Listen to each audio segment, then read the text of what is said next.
Iran का tell tanker, शायद आपने खबर पहले सुनी होगी, कई जगह छपी भी है, हसना नाम है जिसका। ये ऑयल टैंकर ईरान का, जो कि ओमान की खाड़ी से होता हुआ हॉर्मुज से आगे बढ़ता हुआ ईरान के बंदरगाह की तरफ बढ़ रहा था। अमेरिका की तरफ से, चूंकि अमेरिका ने ब्लॉकेड कर रखा है, अमेरिका की तरफ से इस जहाज को रोकने की कोशिश की गई, जहाज नहीं रुका। तो उसके बाद अब्राहम लिंकन एयरक्राफ्ट कैरियर से एक फाइटर जेट ने टेक ऑफ किया और उसके बाद इस जहाज के ऊपर अंधाधुंध फायरिंग की गई, जिससे इस जहाज के इंजन को नुकसान पहुंचा और यह जहाज अब समंदर में फंसा हुआ है। ईरान के जहाज पर सीधा सीधा हमला था अमेरिका के फाइटर जेट से, जो कि अब्राहम लिंकन से जिसने टेक ऑफ किया था। जैसी ये खबर हमला हुआ, तुरंत ईरान को ये बात पता चली। उसके बाद जो खबरें आई, उसके बाद का डेवलपमेंट देखिए। बताया ये जा रहा है कि अमेरिका का एक वॉरशिप, जो कि बेहद यूएसएस फ्रैंकी पीटरसन, बड़ा वॉरशिप है, डिस्ट्रॉयर है, इसमें मिसाइल्स हैं, टॉमाहॉक मिसाइल्स भी होती हैं इसमें। ये ईरान के सीमा के करीब था। ईरान की तरफ से वार्निंग दी गई, फौरन यहां से बाहर निकल जाइए वरना हम आपको उड़ा देंगे।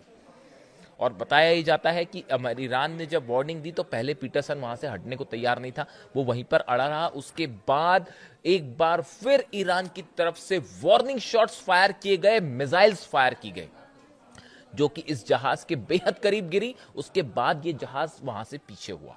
इसके साथ कुछ और अमेरिकी जहाज थे, उन्होंने फिर डिस्टेंस मेंटेन किया और वो कुछ पीछे हुए। इस तरह की खबरें आ रही हैं। अब आप देखिए इन खबरों का नेचर देखिए आप, कि ईरान के जहाज पर हमला होना, उसके बाद ईरान के द्वारा जो है वो पीटरसन, यूएसएस पीटरसन पर मिसाइल शॉट फायर करना, उसको वार्निंग देना कि आप यहां से, इसका मीडिया एक सोशल मीडिया में एक वीडियो भी वायरल है कि कैसे ईरान की सेना ने वार्निंग दी कि आप दूर हो जाइए, अगर आप हमारे करीब आएंगे तो हम आप पे जो है वो मिसाइल अटैक कर देंगे। यानी आप देखिए हालात जो बने हुए हैं, बेहद तनावपूर्ण हालात। मैं कल देख रहा था कि कल दिन भर इस तरह की चर्चा थी कि फिर एक प्रस्ताव आया है और ईरान को भेजा गया है और डोनाल्ड ट्रंप कह रहे हैं कि हम जो है वो एक समझौते की तरफ आगे बढ़ रहे हैं, इस तरह की तमाम बातें। उसके बाद फिर तुरंत धमकी भी आ जाती है डोनाल्ड ट्रंप की कि अगर समझौता नहीं हुआ तो बड़ा हमला हो सकता है। ईरान की सेना ने जवाब दिया, ईरान की सेना ने जवाब दिया है कि किसी भी तरह का दबाव डोनाल्ड ट्रंप का नामंजूर है, और अगर इस बार हमला किया, इस बार धोखा किया, इस शब्द का इस्तेमाल किया ईरान ने कि अगर इस बार धोखा हुआ और धोखे से हमला हुआ तो वो हाल किया जाएगा जो शायद डोनाल्ड ट्रंप ने और अमेरिका ने सोचा नहीं होगा। ये जो फुजैरा में जो गिरे दोनों जो तेल डिपोज जले हैं, कहा जा रहा है फॉल्स फ्लैग ऑपरेशन है। मेरे मुताबिक कोई फॉल्स फ्लैग ऑपरेशन नहीं है, डंके की चोट पर ईरान ने मिसाइल्स और ड्रोन्स फायर किए थे। और सुनिए एक बड़ी खबर, ये जो ऑपरेशन फ्रीडम, क्या प्रोजेक्ट फ्रीडम चलाया था डोनाल्ड ट्रंप ने, जिसमें कहा गया था कि हॉर्मुज में अमेरिका की नौसेना जाएगी और शिप्स जो है वहां से एस्कॉर्ट करते हुए तेल टैंकर्स को निकालेंगे। वो कोशिश की गई थी, लेकिन जिस प्रकार से उसके बाद फायर हुए, दुबई के ऊपर जो मिसाइल्स फायर हुई और ड्रोन्स फायर हुए, उसके बाद सऊदी अरब ने भी अमेरिका की मदद करने से मना कर दिया। ये एक बड़ी खबर है सोशल मीडिया में, चूंकि इसकी बड़ी चर्चा है इसलिए मैंने सोचा एक बार फिर शेयर किया जाए। आपने देखी होगी ये खबर कि जो मोहम्मद बिन सलमान है, हालात ये हो गए। देखिए, अगर किसी भी तरह का ऑपरेशन अमेरिका को हॉर्मुज में करना है तो सऊदी की मदद जरूरी है, उसके बिना ऑपरेशन नहीं हो सकता। उसको अपना एयर स्पेस देना ही होगा, सऊदी की एयरबेसेस का इस्तेमाल करना होगा, यह बात साफ है। उसके बिना हॉर्मुज में एक्शन नहीं हो सकता।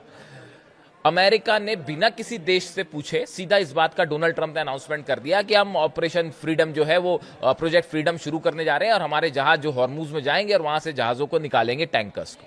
किसी भी अरब देश से इसकी चर्चा नहीं की गई, खासतौर पर सऊदी से चर्चा नहीं की गई।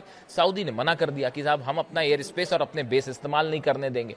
मामला यहां तक पहुंचा कि डोनाल्ड ट्रंप को मोहम्मद बिन सलमान को फोन करना पड़ा। मोहम्मद बिन सलमान और ट्रंप की फोन पर बात हुई, लेकिन उसके बाद भी सलमान इस बात के लिए राजी नहीं हुए। उन्होंने कहा आप हमारे एयर बेसेस का इस्तेमाल मत कीजिए। वजह क्या थी? सऊदी इस बात को अच्छी तरह जानता था कि अगर हॉर्मुज में किसी तरह का ऑपरेशन डोनाल्ड ट्रंप या अमेरिका करेगा, उसका नतीजा होगा सऊदी का एक भी तेल का ठिकाना नहीं बचेगा, एक भी ऑयल रिफाइनरी नहीं बचती, कोई भी एयरपोर्ट्स नहीं बचते, एयर स्ट्रिप्स नहीं बचती। और ईरान की तरफ से पिछली बार के मुकाबले कहीं बड़ा हमला होता जो सऊदी के लिए बड़ा नुकसानदेह होता। सऊदी की इकोनॉमी और जो विजन लेके चल रहे हैं मोहम्मद बिन सलमान 2030 वाला कि आपको एक विकसित डेवलप करना है सऊदी को, वो प्रोजेक्ट को बड़ा नुकसान है इस जंग से। लिहाजा अपना अंजाम देखिए, पूरे अरब देश ये मान चुके हैं कि अमेरिका रक्षा नहीं कर सकता। ये बात सच हो गई, साफ हो गई, फैक्ट हो गई, इसमें किसी को डाउट नहीं होना चाहिए। ईरान की मिसाइल्स को अमेरिका का डिफेंस सिस्टम नहीं रोक सकता। 2 महीने से ज्यादा हो गया, आप ना सत्ता परिवर्तन कर पाए, ना हॉर्मूज हरा पाए, ना बेसिस बता पाए, ना विदेश नीति में डोनाल्ड ट्रंप या अमेरिका सक्सेसफुल हुआ है। करारी हार है ये ईरान से, हर मोर्चे पर अमेरिका हारा है। ये बात पूरी दुनिया देख रही है, रूस देख रहा है, चीन देख रहा है, पूरा अरब देख रहा है कि कैसे हम पे हमला हुआ, हम कुछ नहीं कर पाए। कोई विश्वास नहीं कर रहा है डोनाल्ड ट्रंप पे, लिहाजा सलमान ने मना कर दिया। यही वजह थी डोनाल्ड ट्रंप को अपना फ्रीडम प्रोजेक्ट जो था वो हटाना पड़ा, उसको कैंसिल करना पड़ा। लेकिन वॉरशिप्स अभी वहीं खड़े हैं, वॉरशिप वहीं खड़े हैं। तमाम तरह की बातें हो रही हैं कि पाकिस्तान के थ्रू एक बार फिर चर्चा हो रही है और कोई समझौता हो सकता है। इस तरह की तमाम बातें कल मीडिया में थी, लेकिन नतीजा उसका जीरो निकल के आया। इसके अलावा देखिए 2 खबरें ऐसी और हैं जो बेहद अहम। चीन और ईरान के बीच में क्या बात हुई, ये वो सवाल है जो इस समय इंटरनेशनल रिलेशंस के जो एक्सपर्ट्स हैं उनके बीच में एक चर्चा का मुद्दा है कि हॉर्मूज को लेकर चीन का क्या रुख है, रूस का क्या रुख है, और खास तौर पर डोनाल्ड ट्रंप की चीन यात्रा के पहले अब्बास अराक्ची का चाइना जाना, वहां के विदेश मंत्री से मिलना, वो इस बात को बताता है कि आने वाले कुछ दिनों के लिए हॉर्मूज को लेकर चीन का क्या रुख होगा, उसकी रणनीति बन चुकी है। और अब्बास अराक्ची ने वहां से जो बयान दिया चीन जाके, वो भी बेहद गौर करने वाला है। उनकी तरफ से बात साफ कर दी गई है कि किसी भी एरिया में ईरान अमेरिका की किसी भी शर्त के आगे नहीं झुकेगा, किसी दबाव में नहीं आएगा। अमेरिका पूरी तरह से अपने मिशन में फेल रहा है, चाहे किसी भी एस्पेक्ट में हो। यानी ईरान का रुख साफ है कि वो कहीं किसी मामले में समझौता करने नहीं जा रहा।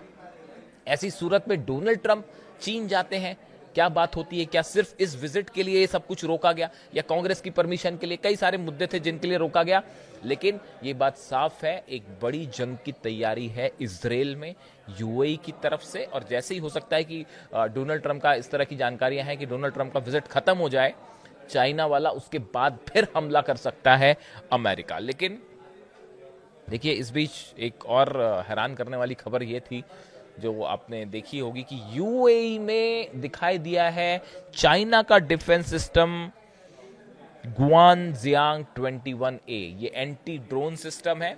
जो हमले हुए थे यूएई पर, ईरान ने जो ड्रोन बरसाए शायद 136, उससे डर कर परेशान होकर यूएई अब लगातार अपने डिफेंस को मजबूत करने में जुटा हुआ है।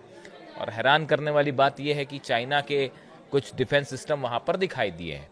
देखिए इंटरनेशनल रिलेशंस में हमेशा यही होता है कि हर देश अपना फ़ायदा देखता है कि कैसे जो है वो फ़ायदा लिया जाए। हमेशा सबकी कोशिश यही होती है। हर इंसान जो है वो अली खामनेई साहब की तरह नहीं होता कि अपनी जो बात एक बात बोल दी उस पर वो हमेशा कायम रहे। ये ऐसी मिसाल जो है, इसीलिए मैं बार बार ये कहता हूँ कि इस जंग में जो सबसे बड़ा फैक्टर था वो ये था कि जिस समय अली खामनेई साहब का असैसिनेशन हुआ, उनकी शहादत हुई, उसी मौके पर अमेरिका हार गया था ये जंग, और इजराइल ये जंग हार गए थे। अब बड़ा मुश्किल है को आप कुछ कर लीजिए, अब वो नतीजा नहीं पलटेगा। और देखिए अली खामनेई साहब का स्टैंड हमेशा से ये रहा कि जो बात उन्होंने एक बार तय कर ली वो तय कर ली, उससे वो कभी पलटते नहीं थे। जिस मदद करनी है तो करनी है, उसके लिए जो हो जाए। लेबनान की मदद का फैसला किया ईरान ने, उसके लिए वो जंग को भी तैयार हो गए। तो ऐसे इंसान जो है वो सुप्रीम लीडर थे। ऐसे लोग मिलते नहीं हैं अब, जब खास तौर पर जब बात तेल के व्यापार की हो, तेल की हो, रेयर अर्थ मटेरियल की हो, तो अक्सर देश जो है अपना अपना फ़ायदा देखते हैं।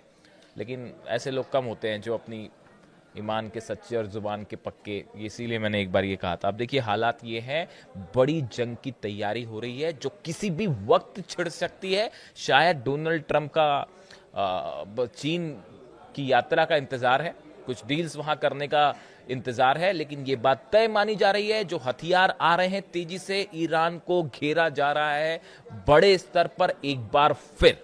अब ये हमला क्या अमेरिका भी इसमें शामिल होगा या इजराइल की तरफ से किया जाएगा, ये बस देखने वाली बात है। और ये बात ईरान की सेना अच्छी तरह से समझती है।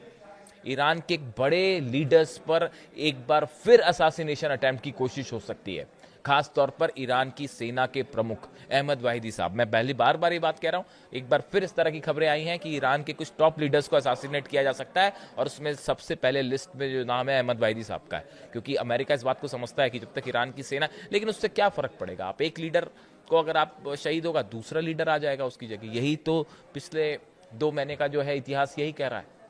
ऐसे हालात में जबरदस्त तनाव है, खासकर हरमुज पे। जो भी नई खबर आएगी, नया डेवलपमेंट होगा, आप तक पहुंचाऊंगा। Thank you so much.